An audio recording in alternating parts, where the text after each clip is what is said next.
नमस्कार दोस्तों, एक बार फिर से स्वागत है मगन ट्यूटोरियल्स में। उम्मीद करता हूं सब लोग स्वस्थ होंगे, व्यस्त होंगे, ज़बरदस्त होंगे। दोस्तों, यदि वीडियो पे क्लिक किया है आपने तो कृपया पूरा देखिएगा। ये रिक्वेस्ट है मेरी आपसे। आप लोग बहुत सारे कंटेंट देखते होंगे इस यूट्यूब पे, तो ये भी कंटेंट है, इसको भी देख के एक बार आप लोग ज़रूर इवेल्युएट करने की कोशिश कीजिएगा कि ये कंटेंट कैसा है। दोस्तों, मैं अपनी तरफ से आपको विश्वास दिला रहा हूँ कि ये कंटेंट आपको आपकी परीक्षा में सफलता दिलाएगा। और एक चीज़ और कहनी है दोस्तों कि इस चैनल पे हिंदी के लगभग पूरे पाठ्यक्रम पे वीडियोज़ उपलब्ध हैं, तो आप उनको भी एक बार ज़रूर देखिए दोस्तों, काफ़ी लाभ होगा आपको। गणित के भी इसेंशियल टॉपिक्स जो हैं उस पे भी वीडियोज़ हैं दोस्तों। जीके का जो पोर्शन होता है, जीके जो जनरल नॉलेज है, उसका भी मैंने टेट फैक्ट एक्सप्रेस नाम से डाला हुआ है, वन लाइनर क्वेश्चंस है, तो उनको भी आप जाके देखिए दोस्तों, आपको लाभ होगा।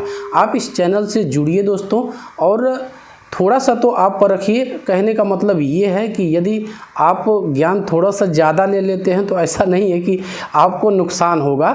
यही एक ऐसी चीज़ है दोस्तों जिसको ज़्यादा ग्रहण कर लेने के बाद भी कोई नुकसान हमें नहीं होता है। तो यदि आप आए हैं इस पे तो इसको कृपया पूरा देखिए और अंत तक देखिए, तभी सारी चीज़ें आप ये समझ पाएंगे। चलिए सीधे चलते हैं PDF पे और प्रश्नों का अभ्यास शुरू करते हैं दोस्तों। यहाँ पे मैं आपके सामने लाता हूँ पहला और दूसरा प्रश्न दोस्तों। पढ़ता हूँ पहला। नाबार्ड जो ग्रामीण विकास के लिए ऋण उपलब्ध कराता है क्या है? ऑप्शन से देख लीजिए, विभाग, खंड, बोर्ड या फिर बैंक। तो दोस्तों सोचिए कि कौन सा विकल्प सही हो सकता है। इसमें मैं सही विकल्प आपको बता देता हूँ। ये एक बैंक है दोस्तों, और नाबार्ड की स्थापना जो है 12 जुलाई 1982 को की गई थी दोस्तों। फुल फॉर्म आप लोग जानते होंगे उसका, national bank for agriculture and rural development इसका फुल फॉर्म होता है। और ये एक प्रमुख संस्था है दोस्तों, ग्रामीण विकास से संबंधित जो भी कहें कि जो भी फंड की ज़रूरत होती है तो ये व्यवस्था उसका करता है। इतना भी समझेंगे आपके लिए काफ़ी है। दूसरा है, पूसा रूबी किसकी एक उन्नत किस्म है? ऑप्शन से देख लीजिए, बंद गोभी, बैंगन, फूल गोभी या फिर टमाटर। तो आप सोचिए दोस्तों, क्या इसका सही उत्तर हो सकता है? सही विकल्प आप लोगों ने सोच लिया होगा, मैं सही विकल्प आपको बता देता हूँ। इसका सही विकल्प है डी, टमाटर। तो ये जो है एक टमाटर की किस्म है। टमाटर की अन्य किस्में मैं आपको बता देता हूँ, रश्मि, अविनाश, पूसा, गौरव। तो ये टमाटर की अन्य किस्में हैं दोस्तों। ठीक है, आगे बढ़ते हैं। यहाँ पे तीसरा और चौथा प्रश्न है दोस्तों। तीसरा पढ़ता हूँ, लौंग पौधे के निम्न में से किस भाग से प्राप्त होता है? ऑप्शन से देख लीजिए, पुष्पकली, तना, बीज या फिर पत्तियाँ। तो आपको सोचना है दोस्तों कि कौन सा इसमें भाग प्रयोग होता है, जो खाने योग्य भाग होता है, जो पोषक पदार्थ युक्त भाग होता है, कौन सा भाग होता है? तो वो सही है दोस्तों, ए, पुष्पकलियाँ प्रयोग में लाई जाती हैं। सूखी हुई पुष्पकलियाँ, याद कर लीजिए इसको।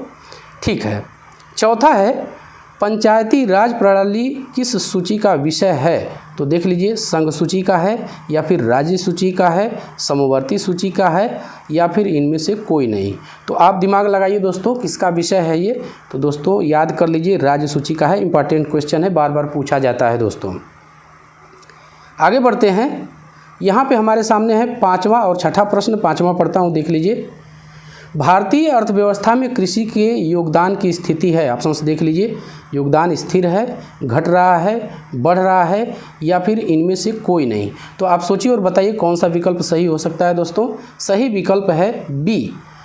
अब वर्तमान में जो भारतीय अर्थव्यवस्था है उसमें कृषि का योगदान निरंतर घट रहा है दोस्तों। इसका सीधा सा मतलब ये है कि हम औद्योगिकरण की तरफ अग्रसर हैं। ठीक है, छठा देखते हैं। गांव के लिए गरीबी रेखा का आधार है। ऑप्शन से देख लीजिए, 32 रुपये, 48 रुपये, 37 रुपये या फिर 100 रुपये। तो आप सोचिए और बताइए क्या सही इसका विकल्प हो सकता है दोस्तों। इसका सही विकल्प मैं आपको बता देता हूँ। इसका सही विकल्प है दोस्तों ए।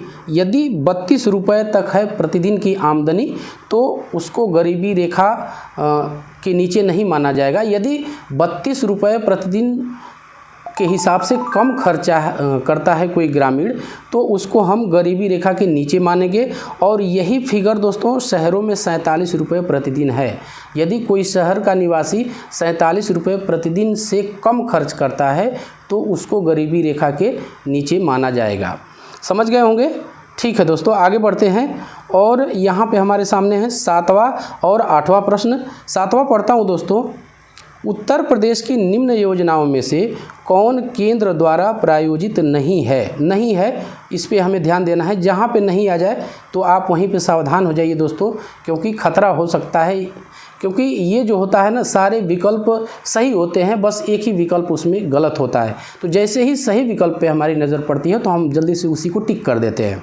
ठीक है, गंगा एक्सप्रेसवे, ग्रामीण स्वास्थ्य मिशन, महात्मा गांधी राष्ट्रीय ग्रामीण रोजगार गारंटी अधिनियम कार्यक्रम, या फिर जवाहरलाल नेहरू राष्ट्रीय शहरी नवीनीकरण मिशन। तो इनमें से बताना है कि केंद्र द्वारा प्रायोजित कौन सी योजना नहीं है। सही विकल्प मैं आपको फिलहाल बता देता हूँ, गंगा एक्सप्रेस वे। दोस्तों ये केंद्र द्वारा प्रायोजित योजना नहीं है, ये योजना राज्य द्वारा बनाई गई थी और इसका जो प्रारंभ हुआ 15 जनवरी 2008 को किया गया। और ये एक सड़क परियोजना है दोस्तों। ये जो है सड़क नोएडा से लेके बलिया तक के लिए बनाई जाएगी।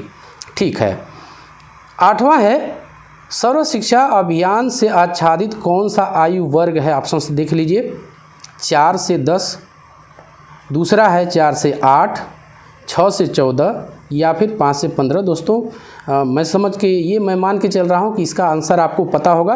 कुछ और जानकारियाँ इसके साथ मैं आपको जोड़ता हूँ। सही विकल्प है सी, 6 से 14 आयु वर्ग के बच्चों के लिए जो ये मिशन है वो है। और इसमें और आप जान लीजिए, इसका प्रारंभ 2001 में किया गया है दोस्तों।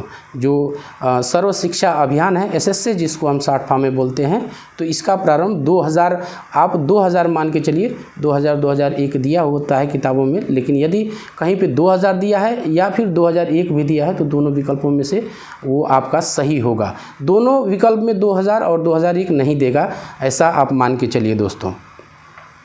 चलिए यहाँ पे हमारे सामने है 9वां और 10वां प्रश्न दोस्तों।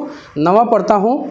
उत्तर प्रदेश राज्य की स्थापना हुई थी, ऑप्शन देख लीजिए, 2 जून 1965 को, 9 नवंबर 2005 को, 1 अप्रैल 1937 को या फिर 5 सितंबर 1945 को। तो आप सोचिए और बताइए कि कौन सा विकल्प सही हो सकता है दोस्तों। सही विकल्प मैं आपको बता देता हूँ, इसका सही विकल्प है सी, 1 अप्रैल 1937 को इसकी स्थापना हुई थी। ये ब्रिटिश कालीन भारत था दोस्तों, और इसमें इसको संयुक्त प्रांत कहा जाता था, यूनाइटेड प्रोविंस कहा जाता था उस समय। जो वर्तमान उत्तर प्रदेश राज्य है दोस्तों, उसकी स्थापना मैं बता देता हूँ आपको, 24 जनवरी 1950 को की गई थी। इसीलिए हम 24 जनवरी को उत्तर प्रदेश दिवस के रूप में भी मनाते हैं दोस्तों। ठीक है, अब यहाँ पे 10वां देखते हैं। देश के योजना आयोग का प्रथम अध्यक्ष पूछ लिया, तो ऑप्शन से देख लीजिए, PC Mahalanobis, John Mathai, JL Nehru या फिर M विश्वेश्वरैया। तो आप सोचिए और बताइए क्या सही विकल्प इसका हो सकता है दोस्तों। आप लोगों ने सोचा भी होगा, इसका सही विकल्प है पंडित जवाहरलाल नेहरू। योजना आयोग के जो प्रथम अध्यक्ष थे वो पंडित जवाहरलाल नेहरू जी थे। ठीक है, यहाँ पे हमारे सामने है 11वां और आखिरी 12वां प्रश्न दोस्तों। किस उत्पाद को हरित स्वर्ण कहा जाता है। ऑप्शन से देख लीजिए, बांस को, बासमती चावल को या फिर आम को, आखिरी है कॉफ़ी को।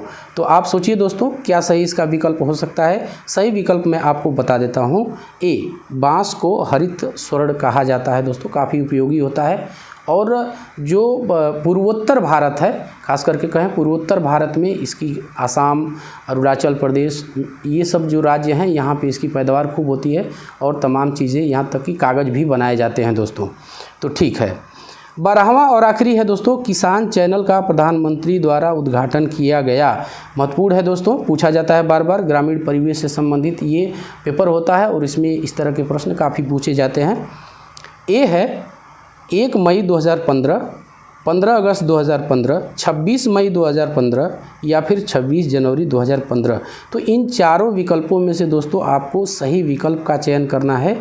इसका सही विकल्प मैं आपको बता देता हूँ, इसका सही विकल्प है सी, 26 मई 2015 को प्रधानमंत्री जी द्वारा, नरेंद्र मोदी जी द्वारा दोस्तों DD किसान चैनल का जो उद्घाटन है, जो प्रारंभ है, वो किया गया था। तो बस दोस्तों यही था आज की इस वीडियो में। इस वीडियो को देखने के लिए आपका बहुत बहुत धन्यवाद। और चलते चलते एक रिक्वेस्ट ज़रूर रहेगी दोस्तों कि आप मगन ट्यूटोरियल्स के परिवार को बड़ा करने में हमारी मदद कीजिए। दोस्तों जब आप ऐसा करते हैं तो हमें एक कॉन्फिडेंस ज़रूर मिलता है। जुड़े रहिए इसी तरह से। मिलते हैं अगली वीडियो में, तब तक के लिए नमस्कार।